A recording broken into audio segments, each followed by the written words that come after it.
अस्सलामुअलैकुम dear students. मैं हूं प्रोफेसर एहसान मरवत और आप देख रहे हैं हमारा यूट्यूब चैनल फिजिक्स विद एहसान। आज हम क्लास सेकेंड ईयर फिजिक्स के topic electric field and electric field lines को उर्दू ज़बान में डिटेल के साथ डिस्कस करेंगे। सबसे पहले हम इलेक्ट्रिक फील्ड को डिफाइन करते हैं कि इलेक्ट्रिक फील्ड क्या है। It is the region around a charge particle in which it interacts means attracts और repels a test charge when brought into that region. फर्ज करें हमारे पास प्लस क्यू सोर्स चार्ज है और इसके इर्द गिर्द एक ऐसा रीजन है कि जिसके अंदर अगर हम किसी टेस्ट चार्ज को लाते हैं तो ये सोर्स चार्ज उस टेस्ट चार्ज पर फोर्स लगाएगा। इस रीजन को हम इलेक्ट्रिक फील्ड कहते हैं और इलेक्ट्रिक फील्ड एक वेक्टर फील्ड है। अब हम समझेंगे कि इलेक्ट्रिक फील्ड इंटेंसिटी क्या होती है। The strength and direction of an electric field at any point is known as the electric field intensity at that point. अगर हमारे पास कोई प्लस क्यू सोर्स चार्ज हो तो उसके इर्द गिर्द जो इलेक्ट्रिक फील्ड का रीजन है उसमें किसी भी पॉइंट पर इलेक्ट्रिक फील्ड की स्ट्रेंथ कितनी है, मतलब इलेक्ट्रिक फील्ड कितना स्ट्रांग है, इसको हम इलेक्ट्रिक फील्ड इंटेंसिटी कहते हैं। फर्ज करें हमारे पास इस फील्ड के अंदर एक पॉइंट है तो इस पॉइंट पर सोर्स चार्ज की वजह से इलेक्ट्रिक फील्ड कितना स्ट्रांग है, इसको हम इलेक्ट्रिक फील्ड इंटेंसिटी कहते हैं। इन मैथमेटिकल लैंग्वेज किसी भी पॉइंट पर हम इलेक्ट्रिक फील्ड इंटेंसिटी को डिफाइन कर सकते हैं एज अ फोर्स पर यूनिट पॉजिटिव टेस्ट चार्ज। अगर हमारे पास एक सोर्स चार्ज Q हो तो उसकी फील्ड के अंदर किसी पॉइंट पर अगर हम यूनिट पॉजिटिव टेस्ट चार्ज रखेंगे तो ये सोर्स चार्ज उस यूनिट पॉजिटिव टेस्ट चार्ज पर कितनी फोर्स लगाता है, इसको इलेक्ट्रिक फील्ड इंटेंसिटी कहते हैं। यानी इलेक्ट्रिक फील्ड इंटेंसिटी इक्वल होगी फोर्स पर यूनिट पॉजिटिव टेस्ट चार्ज के। सिस्टम इंटरनेशनल में इलेक्ट्रिक फील्ड इंटेंसिटी की यूनिट न्यूटन पर कूलम है। जैसा कि इलेक्ट्रिक फील्ड इंटेंसिटी हमारे पास फोर्स पर यूनिट पॉजिटिव टेस्ट चार्ज के इक्वल होती है, फोर्स की यूनिट न्यूटन है और चार्ज की यूनिट कूलम है, इसलिए इलेक्ट्रिक फील्ड इंटेंसिटी की यूनिट न्यूटन पर कूलम है। इलेक्ट्रिक फील्ड इंटेंसिटी की यूनिट को हम वोल्ट पर मीटर भी लिख सकते हैं। हमारे पास इलेक्ट्रिक फील्ड इंटेंसिटी का एक और फार्मूला है। Electric field intensity is equal to voltage divided by distance. Electric potential या वोल्टेज की यूनिट वोल्ट है और डिस्टेंस की यूनिट मीटर है, लिहाजा हम इलेक्ट्रिक फील्ड इंटेंसिटी की यूनिट वोल्ट पर मीटर भी लिख सकते हैं। बोथ आर इक्विवेलेंट, ये दोनों यूनिट्स आपस में बराबर हैं।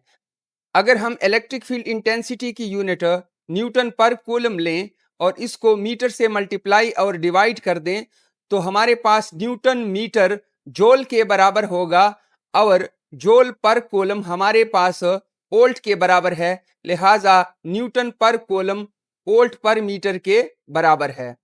डायरेक्शन, इलेक्ट्रिक फील्ड इंटेंसिटी एक वेक्टर क्वांटिटी है।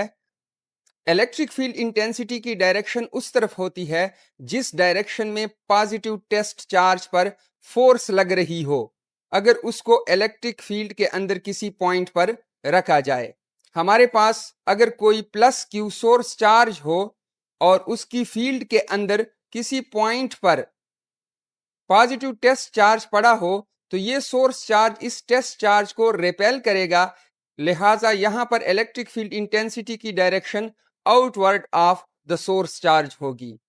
अगर सोर्स चार्ज हमारे पास पॉजिटिव हो तो इलेक्ट्रिक फील्ड इंटेंसिटी की direction outward of positive source charge होगी। जैसे कि आपको डायग्राम में नजर आ रहा है कि कोई positive source charge positive test charge को रिपेल करेगा, लिहाजा इलेक्ट्रिक फील्ड इंटेंसिटी की direction outward of source charge होगी।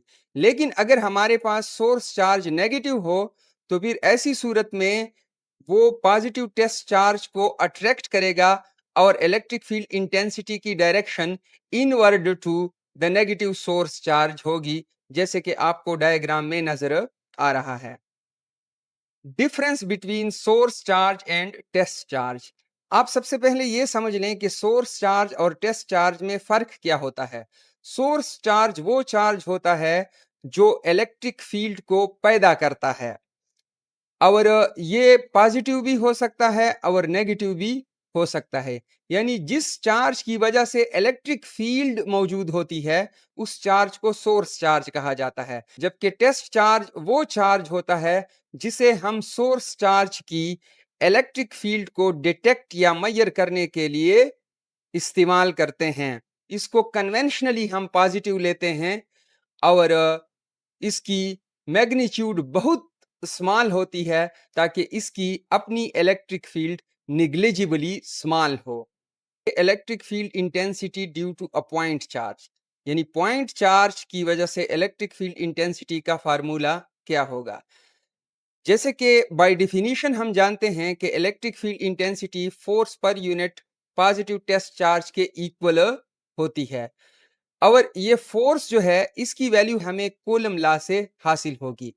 फर्ज करें कि हमारे पास कोई पॉजिटिव सोर्स चार्ज है जिसकी इलेक्ट्रिक फील्ड है, और उस इलेक्ट्रिक फील्ड के अंदर किसी पॉइंट पर एक टेस्ट चार्ज क्यू नॉट पड़ा हुआ है।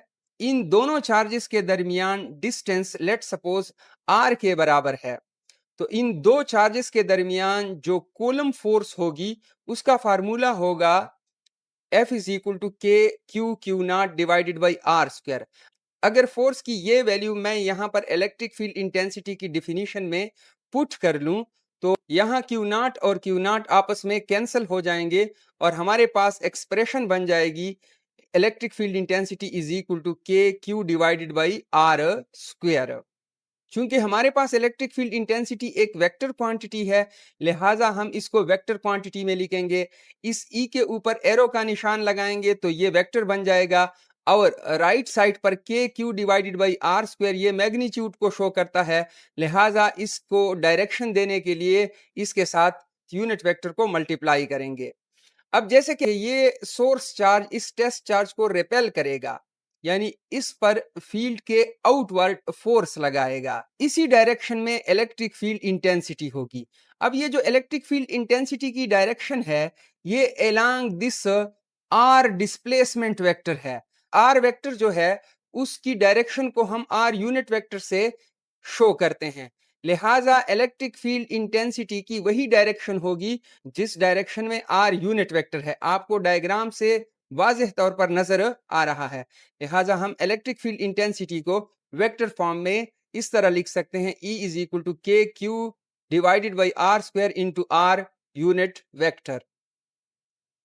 फ्रॉम इक्वेशन नंबर 1, ये जो आपके पास इक्वेशन है जिसको पिछले सफे पर हमने इक्वेशन नंबर 1 कहा है, इससे हमें पता चलता है कि जो इलेक्ट्रिक फील्ड इंटेंसिटी है इसका सोर्स चार्ज के साथ डायरेक्ट रिलेशन है।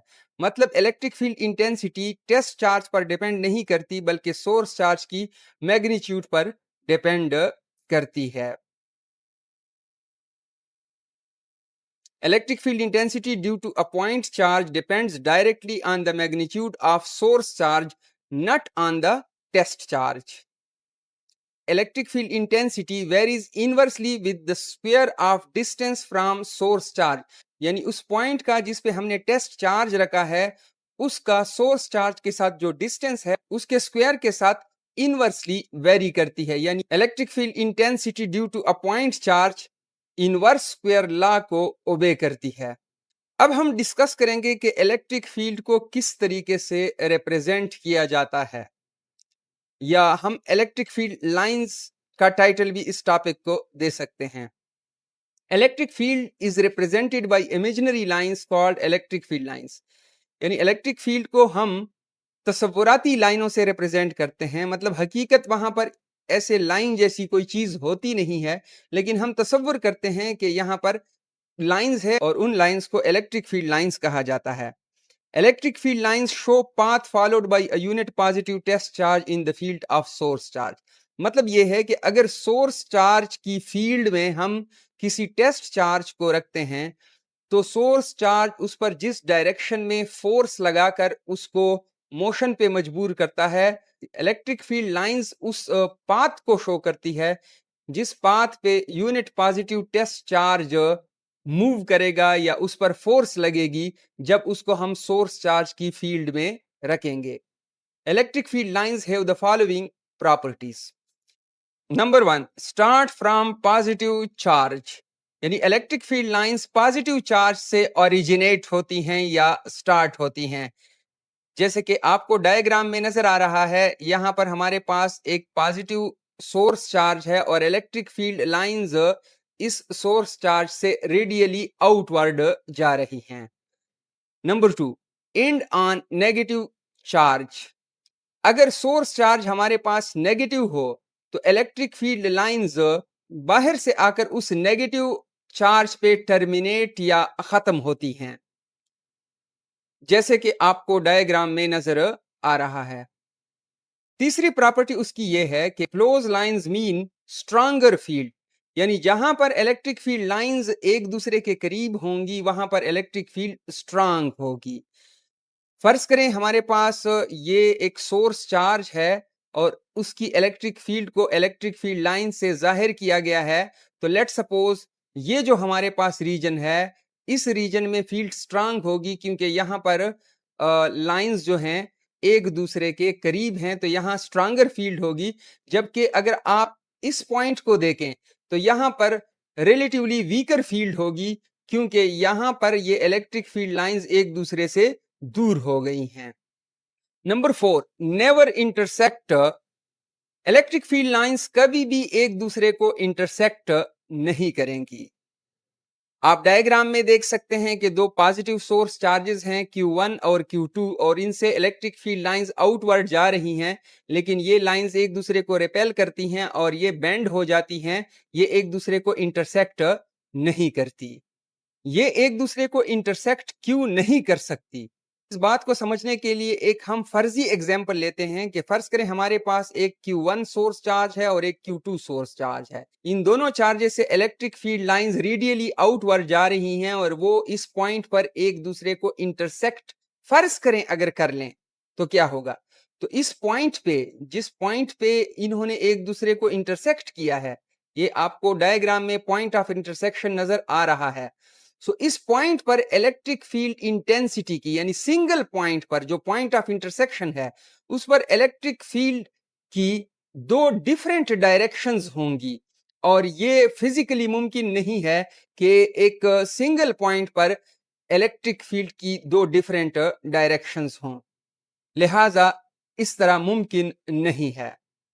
इलेक्ट्रिक फील्ड लाइंस एक दूसरे को इंटरसेक्ट क्यों नहीं कर सकती? इसकी वजह यह है कि अगर ये एक दूसरे को इंटरसेक्ट करेंगी तो एक सिंगल पॉइंट पर इलेक्ट्रिक फील्ड की दो डिफरेंट डायरेक्शंस होंगी जो कि मुमकिन नहीं है। आपको डायग्राम में दो सोर्स चार्जेस Q1 और Q2 नजर आ रहे हैं जिनसे electric field lines radially outward जा रही हैं। फर्ज करें ये लाइंस एक दूसरे को एक पॉइंट पर इंटरसेक्ट कर लेती हैं जिसे पॉइंट ऑफ इंटरसेक्शन डायग्राम में शो किया गया है। तो फिर इस पॉइंट ऑफ इंटरसेक्शन पर इलेक्ट्रिक फील्ड इंटेंसिटी की दो डिफरेंट डायरेक्शंस होंगी और ऐसा फिजिकली मुमकिन नहीं है, लिहाजा इलेक्ट्रिक फील्ड लाइंस कभी भी एक दूसरे को इंटरसेक्ट नहीं कर सकती। Number 5, strikes metal surface perpendicularly, electric field lines जब भी किसी मेटालिक बॉडी पर पड़ेंगी तो उसकी सरफेस पर नॉर्मली यानी परपेंडिकुलरली पड़ेंगी।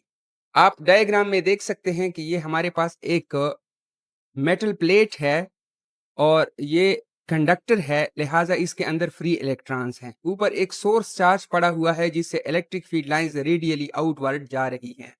अब ये सोर्स चार्ज इस प्लेट के अंदर मौजूद फ्री इलेक्ट्रॉन्स को अपनी तरफ अट्रैक्ट करेगा और इलेक्ट्रॉन्स इस प्लेट के अपर फेस के करीब एकमुलेट हो जाएंगे, जमा हो जाएंगे और इस सोर्स चार्ज से आने वाली electric field lines in electrons पे आकर टर्मिनेट हो जाएंगी। अब ये यहाँ पर ऑब्लिकली या तिरछी इसलिए नहीं पड़ सकती कि अगर इस इलेक्ट्रॉन को अगर हम सपोज कर लें और उस पर यहाँ से नॉर्मली भी लाइन आए और इधर से राइट साइड से ऑब्लिकली भी इस पर लाइन पड़े, तो फिर वो दूसरे चार्ज के पास आने वाली लाइंस के साथ इंटरसेक्शन करेगी और intersection of electric field lines मुमकिन नहीं है। Number 6, Electric field intensity is zero inside a conductor. These lines cannot pass through a conductor. Therefore, electric field is zero inside a conductor. जब ये source charge इस metal plate के या conductor के free electrons को अपनी तरफ attract करता है, तो ये इलेक्ट्रॉन्स अपर फेस के ऊपर जमा हो जाते हैं और अपने पीछे पॉजिटिव चार्जेस छोड़ जाते हैं। ये लाइंस यहाँ पर आकर इन इलेक्ट्रॉन्स पे टर्मिनेट हो जाती हैं और ये इस मेटल बॉडी से या कंडक्टर से पास नहीं हो सकती। ये जो आपको नीचे लाइंस नजर आ रही हैं, ये इन पॉजिटिव चार्जेस से निकली हैं। ये अपर साइड से आने वाली लाइंस कंडक्टर से पास नहीं हुई। Number 7, uniform electric field. Electric field between two oppositely charged parallel plates is uniform as field lines are parallel and equally spaced. आपको डायग्राम में दो अपोजिटली चार्ज्ड पैरेलल प्लेट्स नजर आ रही हैं।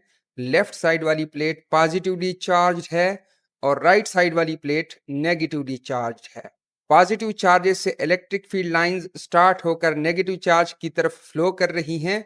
ये लाइंस पैरेलल हैं, यानी सेम डायरेक्शन में हैं और इक्वली स्पेस्ड हैं। ये लाइंस एक दूसरे के न करीब आ रही हैं कि फील्ड स्ट्रांग हो जाए, न एक दूसरे से दूर जा रही हैं कि फील्ड वीक हो जाए। ये electric field lines equally spaced हैं, सेम डायरेक्शन में हैं, लिहाजा इन दो अपोजिटली चार्ज्ड पैरेलल प्लेट्स के दरमियान इलेक्ट्रिक फील्ड यूनिफॉर्म होगी। हमारे वीडियो लेक्चर को देखने के लिए बहुत शुक्रिया। अगर आपको लगता है कि इससे आपको कुछ फ़ायदा हुआ है, तो हमारी वीडियो को लाइक करें, हमारे चैनल को सब्सक्राइब करें और अपने क्लास फेलोज़ के साथ भी शेयर करें। अगर आपकी सपोर्ट रहेगी, तो हम इस चैनल पर आपके लिए फ़िज़िक्स के मज़ीद लेक्चर अपलोड करेंगे, जिससे आप मुस्तफ़ीद हो सकें। अपना ख़याल रखिएगा। अल्लाह हाफ़िज़।